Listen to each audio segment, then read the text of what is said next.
Assalomu alaykum YouTube ahli, tinchmisizlar? Anchadan buyon video chiqarmayotganim YouTube'ga sababi yangilik yo'q edi. Zo'r yangilik bo'lsa bir chiqaraman deb rejalashtirib, planlashtirib yurgandim va mana o'sha kun keldi, zo'r yangilik chiqdi. Kecha e'lon qilinganda UzAuto Motors tomonidan bugun o'sha e'lon doirasida ishlar bo'ldi. Mijozlar avtomobilni oldi. Endi buni e'lon qilsak bo'ladi, ya'ni sinovdan o'tdi desam bo'ladi. Nima yangilik desalaringiz? Damas avtomobillarini 0% avtokreditga berish boshlandi.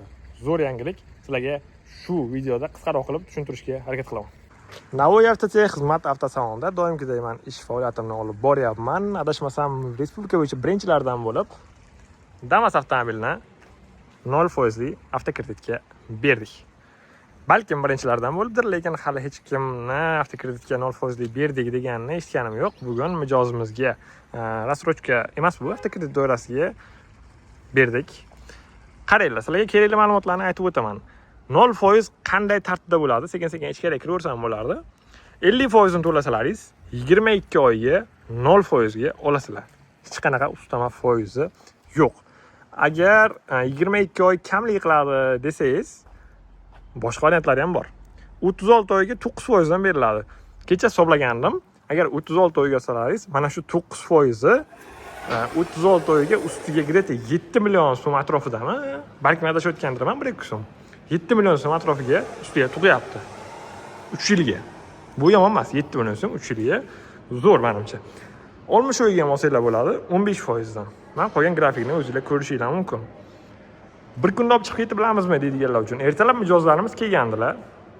Biz o'zi Navoiy avtotex xizmat, Navoiy viloyati, Navoiy shahrida joylashgan. Mijozimiz Samarqand viloyati Paxtachi tumanidan tashrif buyurdilar.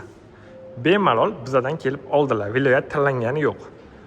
Bu avtokredit qaysi bank orqali berilyapti desalaringiz, Kapital bank orqali berilyapti. Ertalab Kapital bankka bordik. Endi ishlar abitdan keyinga qoldi, sababi bankka birinchi kun bo'lgani uchun abitdan keyin aynan shu doirada kreditni berish boshlandi. Menimcha, o'zlaringiz agar olmoqchi bo'lsalaringiz, endi yarim kunga ishlarni hal qilib bersalar kerak. Uzog'i bir kunda olasizlar mashina. Avtosalonga kelasizlar, shartnomani olasizlar. Shartnoma qog'ozlaringiz bilan birga bankka tashrif buyurasizlar.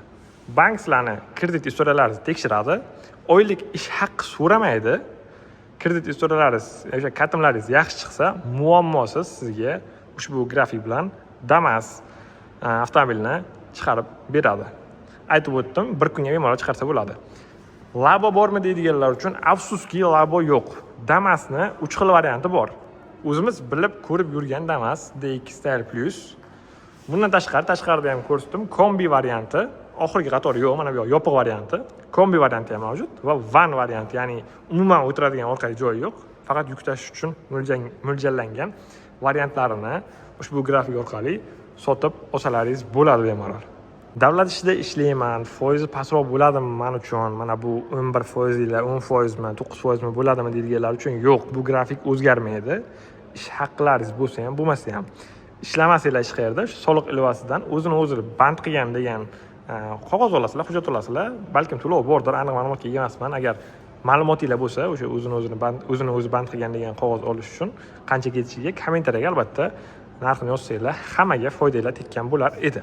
Kreditni boshiga 85% ni bank ko'chirib beradi. Sizni to'lovingiz bilan qo'shib, mashinaning 100% emas, 85% pul tushadi. Pul tushgandan keyin siz avtosalonga kelasiz yoki o'sha kreditni chiqarishga bankka borishdan oldin shu ishni qilsalaringiz zo'r bo'ladi. Salon xodimi nomerini ola olasiz. Men paloncha ana burada turgan birinchi mashinani tanladim deysiz, ya'ni o'sha VIN raqamini o'zingizga yozib olasiz, saqlanib qolasiz, xodimga aytib qo'yasiz. Agar o'shani qilmasangiz, salonga qaytib kelasizda, bitta mashinani tanlaysizda, mana misol uchun shu birinchi mashinamni salon xodimiga aytib, o'sha mashinani o'zingizning shartnomangizga biriktirasiz. O'sha mashina sizga bog'langanidan keyin salon sizga faktura beradi, faktura qog'oz. Faktura qog'ozini yana bankka taqdim qilasizda, qolgan 15% ni ko'chirtirasiz. Agar kelib ketsangiz shunday, agar onlayn qilmoqchi bo'lsangiz, salon xodimini nomerini olib ketasiz. Mana 85% ni ko'chdi, telefon qilasiz, qolgan 15% ni ko'chirish uchun faktura tashab ber, palon nomerdagi mashina edi, esingdami deysiz, ha deyishadi. Keyin fakturani sizga Telegramdan PDF qilib, mazr qilib tashlab beradi. O'sha faktura asosida qolgan 15%ni ham ko'chirasiz. Ya'ni kelib ketmaysiz bir marta, ovora bo'lmaysiz. Qolgan 15%ni ko'chirgandan keyin mashinani kelib salondan o'sha siz tanlagan mashinani bemalol olib ketaverasiz. Ortiqcha qanaqa xarajati bor desalaringiz, ortiqcha xarajat bu albatta sug'urta. Sug'urta qilinadi. Hozirgina mijozimiz olib ketdilar mashinalarni. U akadan men so'rab olgandim, sug'urta qancha chiqdi sizga deb.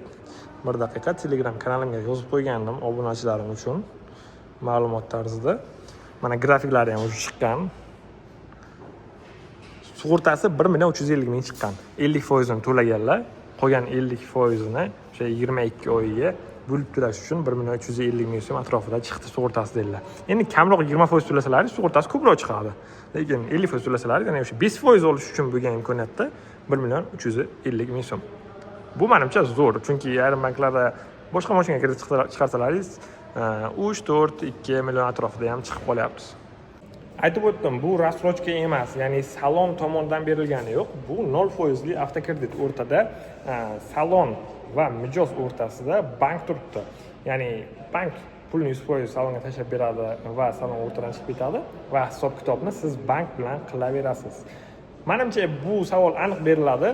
Aytilgan sanasida to'lamasak, ustiga narsa qo'shiladimi, jarimasimi, peniyasimi bormi deb. To'g'risi aniq ma'lumotga ega emasman, lekin menimcha bu bo'ladigan narsa.